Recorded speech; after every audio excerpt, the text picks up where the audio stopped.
Assalamu alaikum students. Today our topic is about mechanical power. Students, आज के हमारे lecture के दो पार्ट होंगे. First part for exam point of view कि अगर यही टॉपिक हमें एग्ज़ाम में आता है तो हम इसको कैसे सॉल्व करेंगे. स्टूडेंट्स, इसके लिए मैंने इसी टॉपिक से रिलेटेड कुछ material handwritten PDF format में लिंक डिस्क्रिप्शन में डाल दिया है. अब वहाँ से इसको डाउनलोड कीजिए और उसको तैयार कीजिएगा. स्टूडेंट, इसका जो सेकंड पार्ट होगा उसमें ऑब्जेक्टिव टाइप क्वेश्चन होंगे रिलेटेड विद पावर जो आपको एग्ज़ाम में भी हेल्प आउट करेंगे.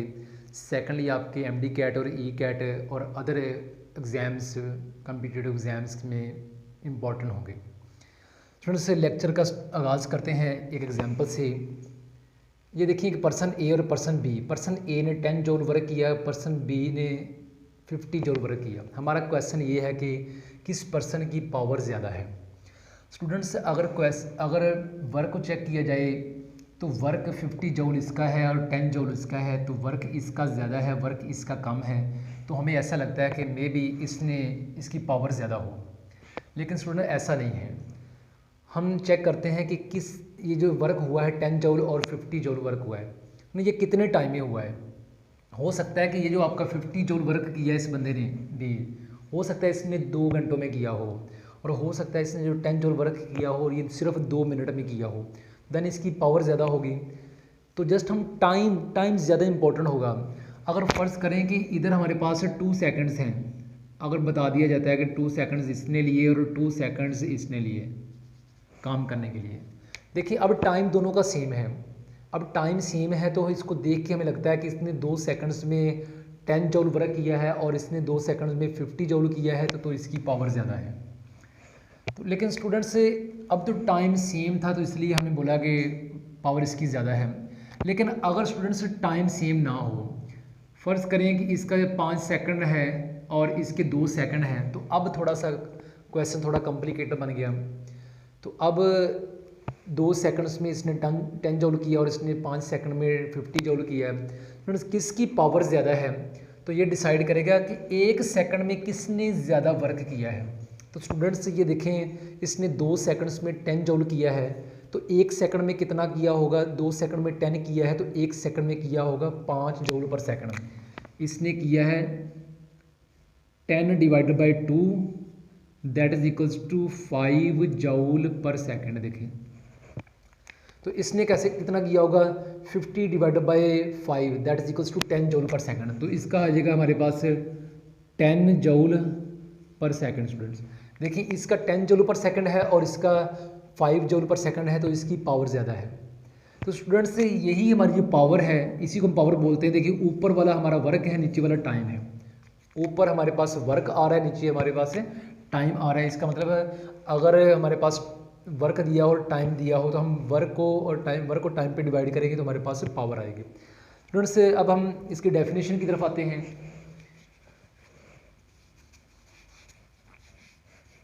हमने बोला कि 1 सेकंड में जो वर्क होता है उसी का नाम पावर है.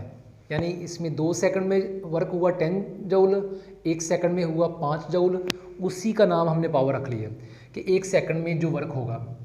It means work done per unit time. यानी 1 सेकंड की बात हो तो हम उसको यूनिट टाइम बोल लेते हैं. तो work done per unit time, इसी को हम बोलते हैं पावर. तो पावर का जो सेकंड फार्मूला है वो second equation rate of doing work is known as a power. देखिए, इसके बाद इसकी मैथमेटिकल फॉर्म है. मैथमेटिकल फॉर्म में पहले हम देखते हैं एवरेज पावर क्या होती है. एवरेज पावर में total work over total time. फर्ज करें एक बॉडी यहाँ से लेके देखें इधर से लेके यहाँ तक मूव करती है. यानी जब इधर से A से स्टार्ट करती है और B पे ये बॉडी एंड करती है, तो बॉडी जब इधर से स्टार्ट होती है तो उस वक़्त A और B यहाँ पे वर्क इसका 0 है, टाइम भी 0 है. देखें, जब ये एंड पे पहुँची है देन इसका वर्क जो है वो 20 हो गया और इसका जो टाइम हो गया T is equals to 10 second. देखिए स्टूडेंट्स, हमें नहीं पता ट्रैक के दौरान क्या हुआ. बॉडी कहीं रुकी, कहीं फास्ट हुई, कहीं स्लो हुई, किसी सेकंड में ज़्यादा वर्क हुआ, किसी सेकंड में कम वर्क हुआ, यानी पूरे ट्रैक में कुछ हुआ है. हो सकता है कि किसी ट्रैक में किसी सेकंड में बॉडी रुक गई हो सकता है किसी सेकंड में बॉडी ने ज़्यादा वर्क किया हो। तो हम देख रहे हैं टोटल वर्क बटा total time 20/10 that is equals to 2, यानी जो हमारी एवरेज पावर आएगी वो total work over total time, average power is equals to हमारा टोटल वर्क होता है डेल्टा डब्ल्यू और टोटल टाइम हमारा होता है डेल्टा टी। तो हमारी average power is equals to delta W over delta T. अब हमें एक और हमें पावर एक देखते हैं, इंस्टेंटेनियस पावर क्या होती है। स्टूडेंट्स यहाँ पे हम देखते हैं कि इधर से बॉडी ने ए से स्टार्ट किया, बॉडी बी पे पहुँच गई और जब बॉडी बी पे पहुँची है तो इसने 20 जूल वर्क किया और जब इसने टाइम लिया 10 सेकंड्स। स्टूडेंट्स अब हम इसमें ट्रैक में चेक करते हैं कि ट्रैक में हो सकता है कहीं पे बॉडी किसी सेकंड में बॉडी ने कम वर्क किया हो सकता है किसी सेकंड में इसने ज़्यादा किया हो। तो हम इस ट्रैक को डिवाइड करते हैं टाइम के हवाले से।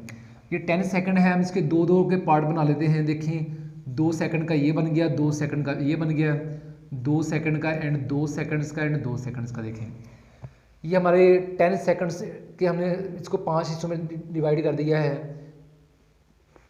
और उसके बाद वर्क है जो 20 है उसको भी हम 5 हिस्सों में डिवाइड कर देते हैं। यानी जब इसको 5 हिस्सों में डिवाइड करेंगे तो हर जगह पे 4 आएगा। देखिए स्टूडेंट्स हर जगह पे, यानी इसका मतलब है इसने 2 सेकंड में 4 जूल वर्क किया, फिर 2 सेकंड में इसने 4 किया, फिर 2 सेकंड में इसने 4 किया। देखिए मैंने उसको डिवाइड कर दिया है टाइम के ऊपर।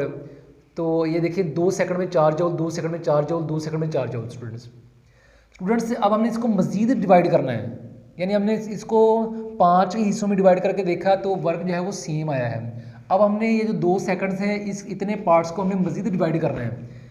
तो हम टाइम को छोटा करते जा रहे हैं स्टूडेंट्स, हम टाइम को छोटा करके इसको टाइम को और शॉर्टर करके वर्क की वैल्यू कैलकुलेट करना चाहते हैं कि वर्क की वैल्यू जो है वो हर सेकंड्स में सेम आई है या किसी सेकंड में डिफरेंट आई है। तो यही जो हमारी इंस्टेंटेनियस पावर कहलाती है। स्टूडेंट्स इंस्टेंटेनियस पावर क्या चीज़ है? देखें मैं ये कह रहा हूँ कि टाइम के लम्हे को हमने छोटा कर देना है। टाइम के लम्हे को इतना छोटा करते जाएं कि आपकी जो पावर है, आपका जो वर्क है वो कैलकुलेट किया जा सके। तो इतना टाइम को छोटा करें कि हमें हर लम्हे पता हो कि इतने लम्हे हर सेकंड में इतना वर्क हुआ है, अगले सेकंड में इतना हुआ है, सेकंड से भी कम वक्फे में इतना हुआ है। तो ये limiting value of delta W और delta T as delta T approaches to zero. तो यही हमने कहा कि टी को इतना शॉर्टर कर दें। पहले टी 10 सेकंड था, फिर मैंने इसको 2 सेकंड्स में कन्वर्ट कर दिया, फिर आगे ये 2 सेकंड है इसको और शॉर्टर कर दें। इतना शॉर्टर करते जाएं कि टाइम जो है वो अप्रोचेस टू ज़ीरो हो, फिर वो एक पॉइंट के ऊपर पावर आएगी। तो limiting value of delta W और delta T as delta T approaches to zero is known as instantaneous power. ये इंस्टेंटेनियस पावर का फार्मूला है। मैथमेटिकल फॉर्म में हमें 2 फार्मूले पता होने चाहिए। नंबर 1 आपको एवरेज पावर का फार्मूला पता होना चाहिए, नंबर 2 आपको इंस्टेंटेनियस पावर का फार्मूला पता होना चाहिए। तो instantaneous power is equals to limit delta T approaches to zero delta W over delta T. अब स्टूडेंट्स से हमारा जो नेक्स्ट स्टेप है वो है यूनिट। पहले हम डेफिनेशंस करेंगे, फिर इसकी मैथमेटिकल फॉर्म करेंगे, फिर हम इसके यूनिट को एक्सप्लेन करेंगे यूनिट क्या होता है। देखिए power is equals to work बटा times, power is equals to work बटा टाइम। अब हम इसके पहले एसआई यूनिट की बात करते हैं। स्टूडेंट्स किसी भी क्वांटिटी में अगर हमें यूनिट चाहिए होंगे तो हम जो अदर क्वांटिटीज़ होंगी उनके यूनिट लिख देंगे। जस्ट वो जो कोई भी क्वांटिटी है जो किसी और क्वांटिटीज़ का मल्टीपल होगी, जैसे ये डिराइव्ड क्वांटिटीज़ हैं, तो ऐसे हम कहते हैं कि ये क्वांटिटी अदर क्वांटिटीज़ का मल्टीपल हो सकता है, डिवीजन हो सकती है, कुछ ऐसा फंक्शन हो सकता है यहाँ पे। तो हमें इसका यूनिट चाहिए तो हमने इन तमाम क्वांटिटीज़ के यूनिट लिखने होंगे। तब देखिए वर्क का यूनिट हमारे पास जूल आ गया, टाइम का यूनिट हमारे पास सेकंड आ गया, तो हमारा आ गया जूल पर सेकंड। ये हमारा एसआई यूनिट आ गया जूल पर सेकंड, और इसी को हमने वाट कहा हुआ है। तो जब भी अगर पेपर में आएगा कि पावर का एसआई यूनिट कौन सा है, तो ये हमारा वाट, ये भी हमारा एसआई यूनिट है, और जूल पर सेकंड ये भी हमारा एसआई यूनिट है। अब देखिए इस वाट की हमने डेफिनेशन करनी है। तो डेफिनेशन करने के लिए जस्ट इजी काम है, तो हमने नेक्स्ट जितनी भी क्वांटिटीज़ हैं उसको हमने यूनिट कर देना है। देखिए वर्क है उसको आप यूनिट कर दें, उसके बाद टाइम है उसको आप यूनिट कर दें। इट मीन्स वर्क 1 जूल हो और इन 1 सेकेंड देन पावर 1 वाट होती है।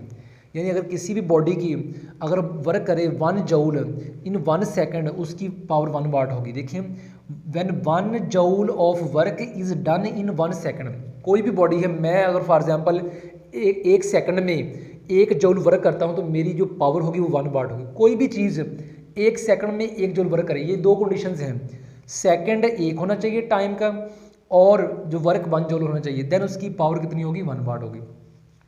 अभी स्टूडेंट्स हम देखते हैं तो ये तो है एसआई यूनिट्स, कभी कभार हमें नॉन एसआई यूनिट्स की भी बात करनी पड़ती है। तो इसका जो नॉन एसआई यूनिट होगा, हमारी जो एनर्जी है इसका यूनिट जूल है एसआई सिस्टम में, लेकिन हमारी जो एनर्जी है इसका नॉन एसआई यूनिट जो है वो अर्ज के इक्वल है। तो हमारा जो नॉन एसआई यूनिट है अर्ज पर सेकंड के इक्वल आ जाएगा। तो इनमें रिलेशन क्या होगा, जूल में और अर्ज में रिलेशन क्या होगा, 1 जूल इज इक्वल्स टू 10⁷ अर्ज के बराबर होता है। ये तो है स्टूडेंट्स से हमारे इसमें से कुछ शॉर्ट क्वेश्चन बन सकते हैं। अब नेक्स्ट हमारा क्वेश्चन आता है, ये एक अलग सी शॉर्ट क्वेश्चन है स्टूडेंट्स, कि prove that power is equals to force dot V, यानी power is a scalar product of force and velocity. कभी कभार हमें ये क्वेश्चन भी पूछा जाता है इसके साथ। तो इसके लिए एक एग्जांपल समझिए स्टूडेंट्स, एक गाड़ी जो है वो रोड पे चल रही है, अब हम उसको यूनिफॉर्म वेलोसिटी के साथ मूव करवाना चाहते हैं। देखें गाड़ी है, इसको हम यूनिफॉर्म वेलोसिटी के साथ मूव करवाना चाहते हैं। तो according to Newton first law, अगर इसके ऊपर कोई और अदर फोर्स अमल ना करे तो ये यूनिफॉर्म वेलोसिटीज़ को मेंटेन करेगी। हमें पता है कि अगर एक बॉडी जो है वो ये रोड के ऊपर चल रही है यूनिफॉर्म वेलोसिटी के साथ, कांस्टेंट वेलोसिटीज़ के साथ, अगर कोई थर्ड फोर्स इसके ऊपर अमल ना करे तो इसकी कांस्टेंट वेलोसिटी मेंटेन रहेगी और ये चलती रहेगी। लेकिन स्टूडेंट्स ऐसा होता है कि यहाँ पे टायर और रोड के दरमियान फ्रिक्शन की फोर्स है जो कि कॉन्टीन्यूसली इसकी वेलोसिटीज़ को कम करना चाहती है।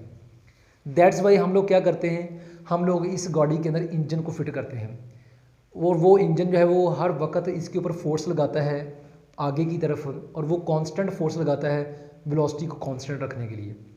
इसका मतलब ये है कि हमारा इंजन हमेशा जो है वो पावर दे रहा होता है, हमारा इंजन हर सेकंड पावर दे रहा होता है। तो हमें चाहिए इंस्टेंटेनियस पावर, कि हर सेकंड में, हर लम्हे हमारा इंजन कितनी पावर दे रहा है वो हमें आज चाहिए।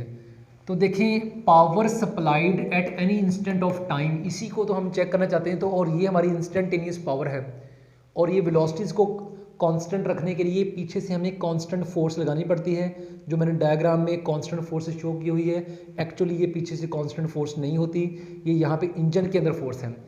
जैसे बोट का प्रोपेलर है, वो मोटर जो है वो पीछे से पानी को पीछे की तरफ फेंकती है और बोट जो है वो उतनी ही आगे उतनी स्पीड से आगे मूव करती है। देखें स्टूडेंट्स, हम देखते हैं हमें चाहिए इस इंजन ने कितनी पावर दी, इंस्टेंटेनियस पावर, हर टाइम कितनी पावर दे रहा है। क्योंकि ये इंजन जब ये रुकना स्टार्ट करेगा, जैसे ये इंजन ऑफ होगा तो ये वेलोसिटी कांस्टेंट नहीं रहेगी, वेलोसिटी ग्रेजुअली डिक्रीज़ करती जाएगी ड्यू टू फ्रिक्शन की वजह से। इसलिए हमारा जो इंजन है वो कॉन्स्टेंटली वो वर्क करी जा रहा है, कॉन्टीन्यूसली वर्क करी जा रहा है। इसलिए मैं देखना चाहता हूँ कि इस इंजन ने पर सेकेंड कितनी एनर्जी प्रोवाइड की है, वही मुझे चाहिए, उसी को हम बोलते हैं इंस्टेंटेनियस पावर।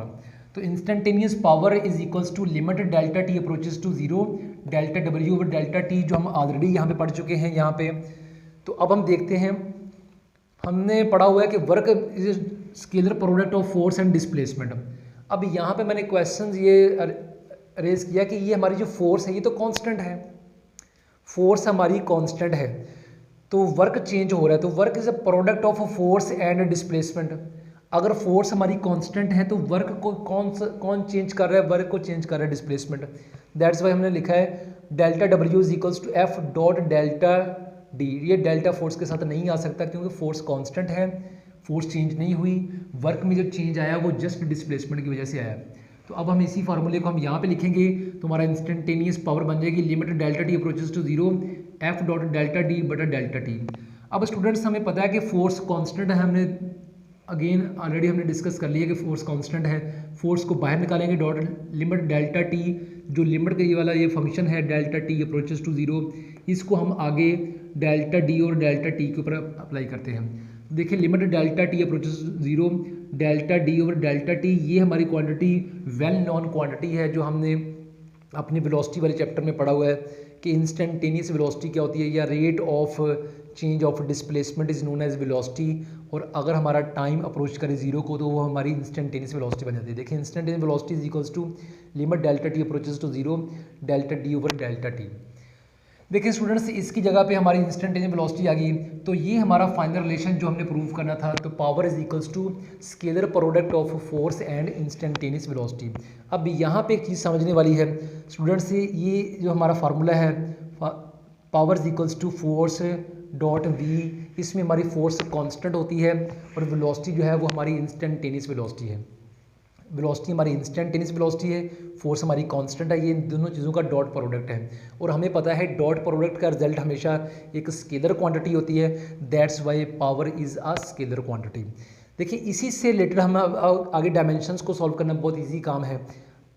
यहाँ से फोर्स की डायमेंशन MLT-2, ये हमें वेल नॉन, इसको याद करना बहुत ज़रूरी है। MLT-2 ये फोर्स की डायमेंशन है और इसको कैलकुलेट करना हो तो फोर्स का जो फार्मूला है F is equals to M and A, यहाँ से हम मास की जगह पे किलोग्राम लिखेंगे और एक्सेलरेशन की जगह पे मीटर पर सेकंड स्क्वायर लिखेंगे और इसमें यहाँ पे किलोग्राम है, इसकी जगह पे M आ जाएगा, ये L आ जाएगा और ये T-2 आ जाएगा। तो MLT-2 इसको वेल नोन है, इसको याद रख लें। आगे वेलोसिटी है तो ये LT-1 ये भी वेल नोन है, इन दोनों को मल्टीप्लाई करेंगे तो M की जगह पे M आ गया, L और L मिल के L का स्क्वायर बन गया और ये T-2 और ये T-1 और ये T-3 है। तो ये भी मोस्ट इंपॉर्टेंट है, पेपर में पूछी जा सकती है कि what is the dimension of power. Dimension of power is ML² T-3।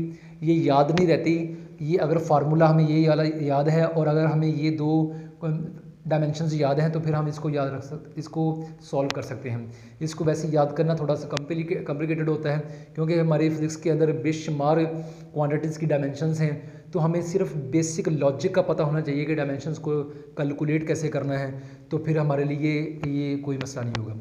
बाकी स्टूडेंट्स इससे ग्राफ से रिलेटेड कुछ क्वेश्चंस हैं और किलोवाट आवर से रिलेटेड कुछ क्वेश्चंस हैं, वो हम नेक्स्ट वीडियो में करते हैं। ये वीडियो की लेंथ थोड़ी ये लेंथी हो रहा है। Thank you so much. अल्लाह हाफिज़।